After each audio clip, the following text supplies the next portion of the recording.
Alors bonjour, je m'appelle Margot Lefebvre et je fais de la bande dessinée. J'adore ça, j'adore dessiner depuis que je suis toute petite. Et aujourd'hui, je suis au festival Livres sur cours à Junas pour présenter le tome 2 de ma bande dessinée, Une forêt en automne. C'est une BD qui parle d'une chasseresse qui arrive justement dans une forêt et qui est un peu perdue, elle ne sait pas trop quoi faire de sa vie. Elle va rencontrer deux créatures magiques qui vont lui proposer qui vont lui demander de les aider à protéger leur forêt contre la menace des humains, ce qu'elle va accepter. Du coup, c'est vraiment une histoire sur le thème de la nature, la protection de tout ce qui est beau dans la nature. Moi, j'adore la nature et j'adore la dessiner. C'est pour ça que j'avais envie vraiment de faire un livre dédié à cette nature et à ces animaux que j'aime beaucoup. Là, les techniques que j'ai employées, par exemple, pour dessiner, c'est vraiment plus du traditionnel. Moi, j'aime beaucoup le traditionnel, un peu moins tout ce qui est ordinateur. Et j'utilise, par exemple, beaucoup d'aquarelle. Donc, j'ai ma petite palette, par exemple. Et aussi de l'encre aquarelle, que je n'ai pas pris aujourd'hui, malheureusement. Mais ça permet d'avoir des couleurs très vives. Donc, par exemple, pour le tome 1, une couleur verte assez vive pour montrer les feuilles et une nature très vivante. Et du jaune ocre pour le tome 2. Le tome 3, normalement, sortira, je ne sais pas encore quand, mais il est en cours. Et ce sera le dernier de la série. Pour ce qui est de mon parcours, bon déjà, je dessine depuis que je suis toute petite, j'adore ça. Après, au lycée, j'ai fait de l'art plastique, ce qui m'a ouvert à des techniques différentes, comme par exemple la linogravure, qui est une sorte de gravure, de tampon, ou alors la peinture acrylique, la gouache, des techniques un peu différentes, de l'encre aussi. Ensuite, j'ai fait une première année d'illustration concept art à l'école IPESA à Montpellier, qui m'a permis aussi de découvrir différents domaines comme l'illustration jeunesse ou le concept art qui peut faire partie de plein de domaines différents, l'animation 2D, le jeu vidéo, le film en général. Et cette année, justement, après ma première année d'études, j'ai fait une année de césure pour continuer le tome 2 et dans l'idée finir le tome 3, mais j'ai pas réussi. Donc je le finirai dans tous les cas un jour, mais ce sera pas encore pour tout de suite. Et là, je vais reprendre les études justement pour terminer mon cursus d'illustration concept.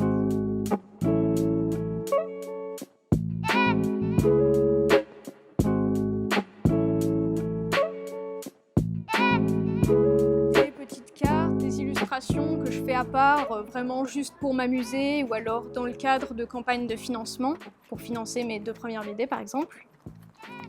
J'ai aussi 2 autres petits livres, un recueil de linogravures donc, avec différents décors de voyage que j'ai inventé, imaginé. Et aussi une petite BD que j'ai faite pour un concours sur le thème de l'ésotérisme. Moi j'ai choisi un thème qui parle un peu d'alchimie en Orient parce que je suis un peu une orientaliste. J'aime beaucoup les voyages, les belles choses et les différentes cultures. Du coup, donc, plein de belles choses à mes yeux et à mon cœur, des choses que j'aime beaucoup. Beaucoup de nature, beaucoup de vert. Voilà. Bonjour, donc je suis Fanny de Charentenay, je suis illustratrice. Je suis aujourd'hui à Junas pour présenter mes livres. Donc c'est des livres pour enfants plutôt 3-6 ans. Donc il y a les histoires de Toine et le vent et Toine et le Gobtou. qui sont les histoires d'un petit garçon voilà, qui est Toine, à qui il arrive des aventures, on va dire, parce qu'il fait des colères, donc voilà, il se passe plein de trucs. Donc ça c'est pour les 3-6 ans, et puis j'en ai un autre un peu pour les un peu plus grands, 5-7 ans, le chat chapeauté, qui est une histoire d'un chat qui est une star des réseaux sociaux et qui perd ses cheveux. Enfin, ses poils, c'est pour ça qu'il met un chapeau pour cacher ses poils, et du coup il est un peu dans le caca puisqu'il ne peut plus faire d'Instagram et tout ça. Et donc il faut qu'il trouve une solution, donc il va chercher une solution et on suit tout son parcours. Donc voilà.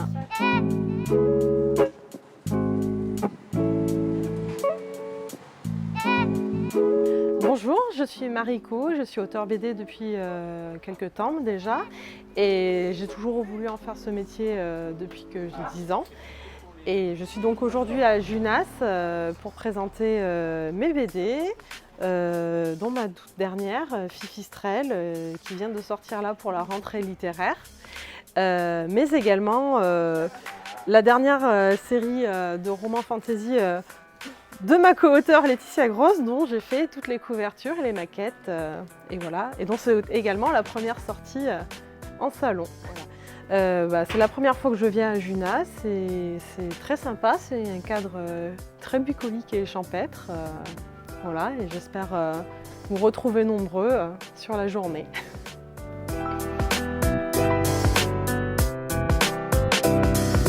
J'ai été invité à participer avec bonheur à cette opération, cette manifestation ici à Junas. Je suis le président de l'association qui s'appelle Défense de la langue française, qui est une association nationale, dont le président est toujours un académicien. Actuellement, c'est Xavier Darcos. Et je suis le président de la délégation du Gard.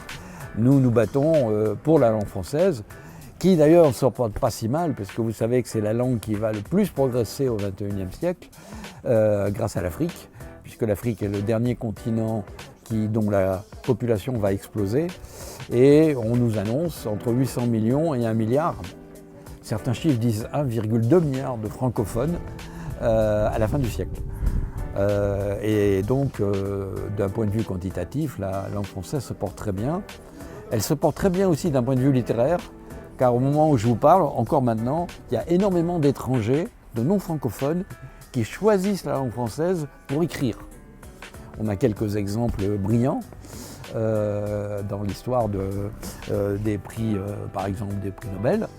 Il y a un Chinois qui a obtenu le prix Nobel en français en 2000.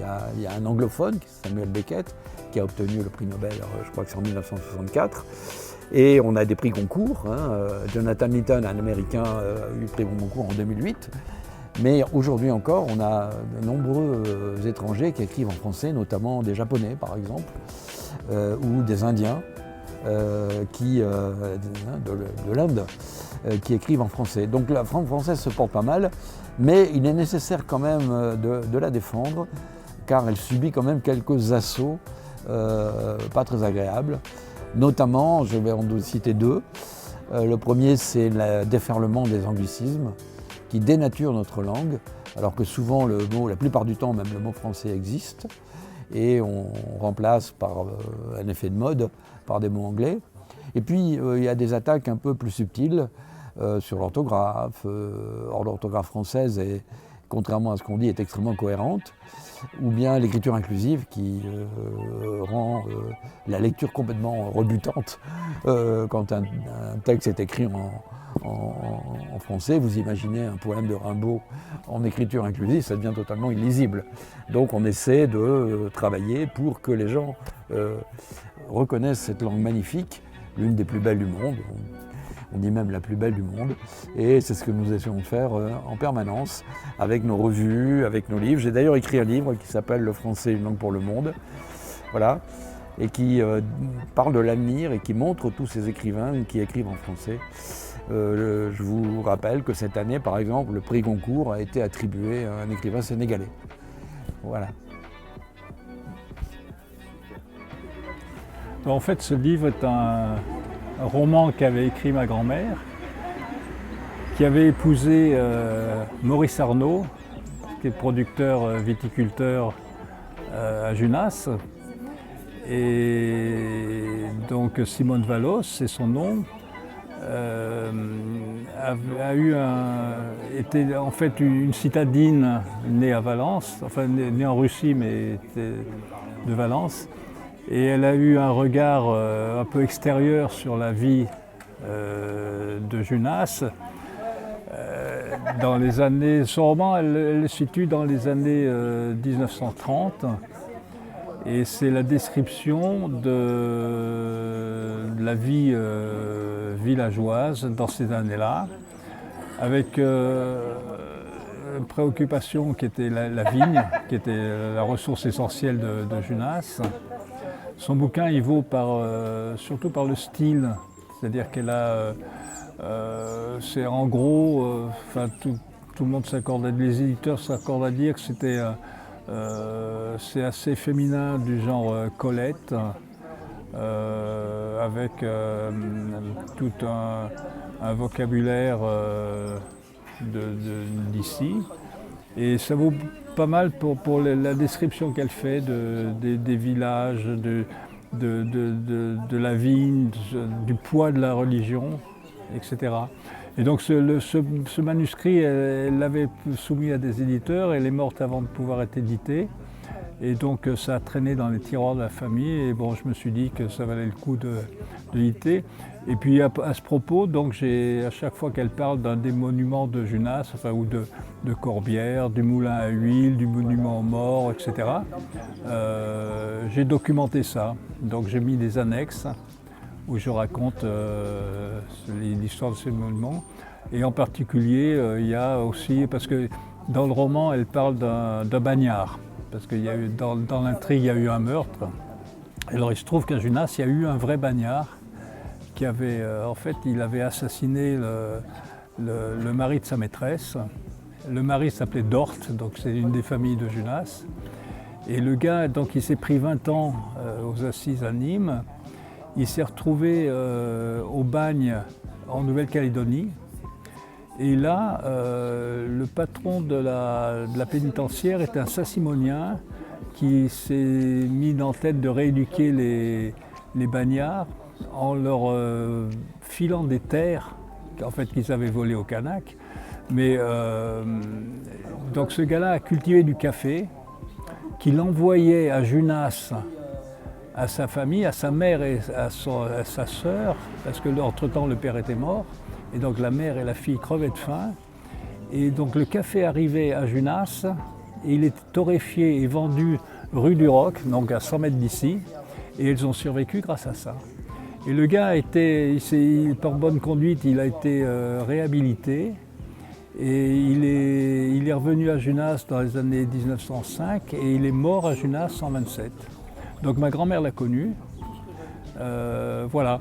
Mais bon, le bagnard dont elle parle dans le roman, c'est tout un autre contexte.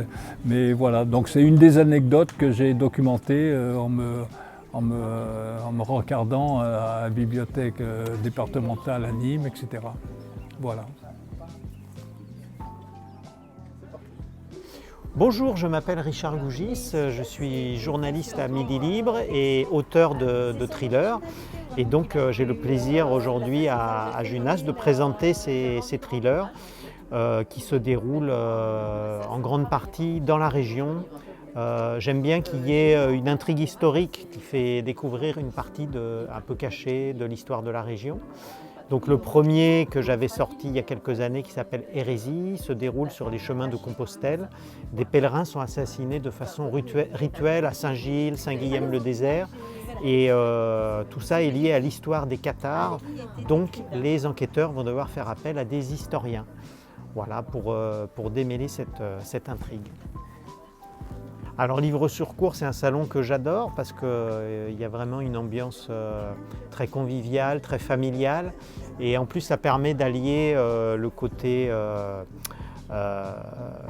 lecture, le côté littérature, avec l'histoire également, justement, l'histoire du village, découvrir ces vieilles pierres, ces cours qui ont pour certaines plusieurs centaines d'années. Donc c'est vraiment un salon que j'adore. C'est la 3e fois que j'ai le plaisir d'y dédicacer.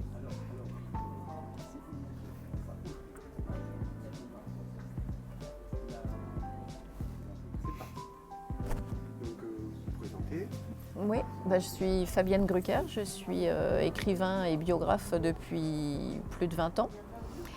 Donc j'ai écrit des romans, 4 ou 5 romans, on va dire même 6 maintenant édités, et une trentaine de biographies depuis.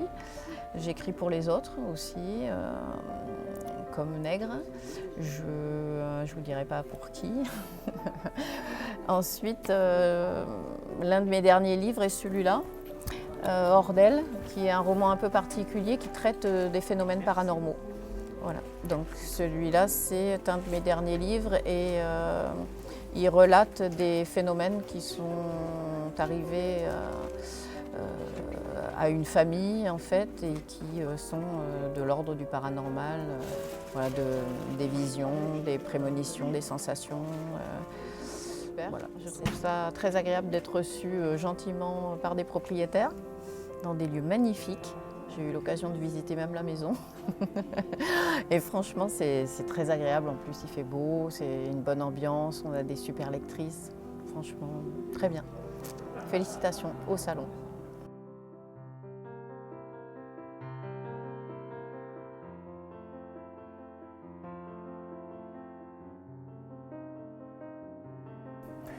Écoutez, je m'appelle Alain Delage, j'écris des livres depuis une vingtaine d'années et des romans depuis 10 ans. Voilà, c'est la première fois que je vais à Junas, je trouve que c'est très sympathique, le village est très joli d'ailleurs, et l'idée d'ouvrir les cours aux écrivains, en fait, je trouve est extraordinaire, parce que ça permet peut-être de discuter plus facilement avec les gens, avec les visiteurs, plutôt que d'avoir trop de monde d'un seul coup. Voilà. Là au moins on est dans la sérénité, le calme et la gentillesse, surtout des gens qui nous accueillent, parce qu'il faut dire ça aussi. On est vraiment très très bien reçus, que demander mieux. Au pied d'un olivier, tout va bien, l'inspiration va arriver, comme ça, il n'y a pas de problème. Voilà, non, c'est très très joli, moi je suis très très content. Alors les livres, moi j'ai commencé à faire des livres qui sont beaucoup plus historiques, c'est-à-dire comme là, il y en a un sur les Gardois et un autre sur Nîmes, et après une dizaine de romans, dont la majorité se passe ici, dans la garrigue languedocienne, puisque je suis originaire de Béziers et j'habite à Nîmes depuis au nord de Nîmes, un petit village, depuis 39 ans maintenant. Voilà, donc tous mes romans s'inspirent de la garrigue, du soleil, avec toujours des histoires de famille et des histoires, des intrigues plutôt villageoises, parce que c'est ce qui fait le piment un peu de la vie de ces romans du terroir.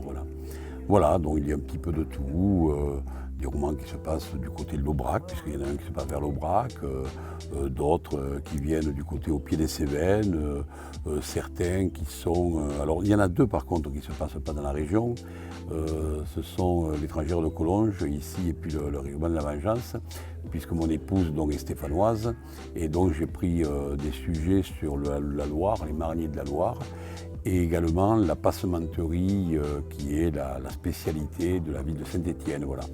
Mais sinon tout le reste se passe effectivement ici, dans notre garrigue, au soleil, au pied des oliviers, et surtout avec cette fougue méridionale qui est toujours à l'origine de bien des histoires. Voilà.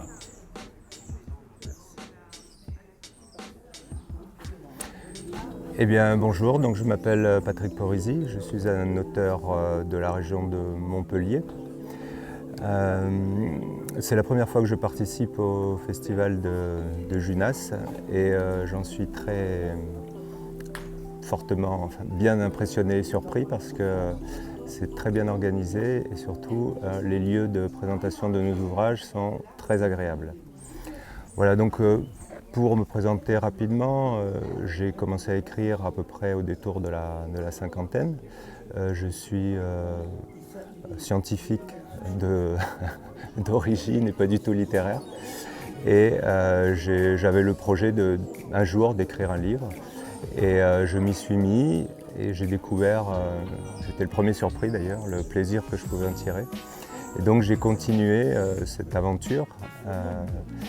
J'ai choisi spontanément le suspense et le polar parce que c'est un genre dans lequel je me sentais à l'aise. La dimension suspense m'obligeait à peaufiner un peu l'intrigue, à chercher une cohérence entre les différents développements auprès des protagonistes. Et on pouvait aussi mettre des réflexions un peu plus profondes, de l'humour. Donc c'est cette diversité de champs d'investigation qui m'a plu, qui m'a séduit et j'y suis resté. Donc j'ai commencé par un polar qui s'appelle Une main coupée pour le 36. Et puis j'en suis maintenant une dizaine d'ouvrages. Dans lequel bien sûr on reste dans le genre polar, mais aussi simplement dans l'enquête. Et mon dernier livre, donc Pulao, est un thriller, voilà, donc qui se passe en Indonésie. Alors en général, mes histoires prennent place dans différents pays, pas toujours en France. Et donc je voyage aussi dans l'espace et aussi dans le temps, puisqu'il peut y avoir des intrigues qui sont liées à des événements historiques en général assez méconnus. Voilà, donc j'explore des pays comme la Norvège, la Grèce, l'Australie, l'Indonésie. Chacun avec ses caractéristiques propres qui peuvent justement servir de base, de cadre à une histoire qu'il me faut construire pour la rendre évidemment attrayante et avec du suspense. Donc, pour faire connaître mon travail, j'ai choisi l'auto-édition. Donc on peut me trouver en ligne sur internet, mais pas en librairie puisque je n'ai pas d'éditeur. Par contre, on peut commander les livres sous format électronique ou papier. Donc, voilà, à des prix qui restent tout à fait abordables. Et bonjour, donc Denis Galvier. Je suis donc là pour mon premier roman qui s'appelle Dila entre deux rives. Mais sinon, en règle générale, plus connu pour le côté musicien, chanteur et auteur aussi de chansons. Donc c'est une autre forme d'écriture. Voilà, donc pour ce roman Dila, qui est un roman bilingue, écrit en occitan et traduit en français. Mais toute l'écriture s'est faite en occitan, est faite et pensée en occitan.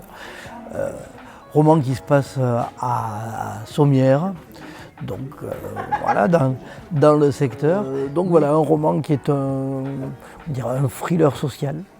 Un roman qui, en général, les gens qui l'ont lu me disent voilà, ça nous a enlevé quelques heures de nuit. Quand on a commencé à lire, ça a été dur de s'en décoller. L'histoire d'une immigrée et autour de laquelle vont se cristalliser pas mal de choses. Elle finalement, elle va être parfois portée par les choses, mais portée aussi par des élans de solidarité et puis de l'humanité, quoi, en fait. C'est un roman fort, très humain. Il fait trop chaud pour tout. Même les cigales se sont tues dans les pins parasols. Les volets fermés sur les silences de la maison gardent quelque fraîcheur, surtout au salon dont les hautes fenêtres s'ouvrent sur le levant. 4 fauteuils profonds, 2 guéridons. Il m'arrive d'y écrire à la fin de la nuit. J'ai toujours une pensée pour vous au point du jour, savez-vous. Et des livres, partout où j'ai pu les poser. J'aime les bibliothèques. Quand j'entre dans une maison pour la première fois, je guette les livres. Si je les aperçois dès les premiers pas, je sais que je resterai un peu plus longtemps. Je suis impatiente de recevoir ceux que vous m'avez recommandés. Cela me touche que vous les cherchiez pour moi. Je vous imagine y penser, feuilleter l'un ou l'autre retrouvé sur vos étagères, sourire de la surprise que vous me ferez. Plus tard, selon l'histoire, je les glisse sur mes lignes. Vos lectures nourrissent mes émotions, mon imaginaire. Ma pensée évolue, j'aime quand cela vient de vous. Avez-vous lu La petite lumière d'Antonio Moresco ? Il m'a tellement émue que je l'ai offert à quelqu'un d'aimé. J'aime fureter le long des rayonnages chargés de livres. Quand ils sont trop bien rangés, je me lasse un peu d'espérer et découvrir une surprise. Dans certaines maisons, j'y passerai des heures, suspendre le temps, même à ne pas lire, juste rêver les rêves de celui ou de celle qui a veillé. Parfois, quelqu'un me le permet avec un sourire de connivence, nos regards se sont compris. Je m'endors, lové dans les coussins, une étole légère posée sur ma robe. Il est arrivé que je sois réveillée délicieusement. Je me souviens ces mots de vous. Nos livres sont plus ou moins rangés autour de nous. Ils nous entourent, nous accompagnent toujours. Fidèles au poste, ils continuent de nous nourrir pour ceux qu'on a lus, chargés de promesses à venir pour les autres. Parfois, ils nous appellent, la main passe sur l'étagère et se saisit de l'un d'eux. Comme une femme lascive, il s'ouvre, jamais au hasard, le passage, la phrase dont nous avons besoin à ce moment-là. Coup de foudre qui se passe souvent en librairie ou en bibliothèque. Tu es mon livre ce matin.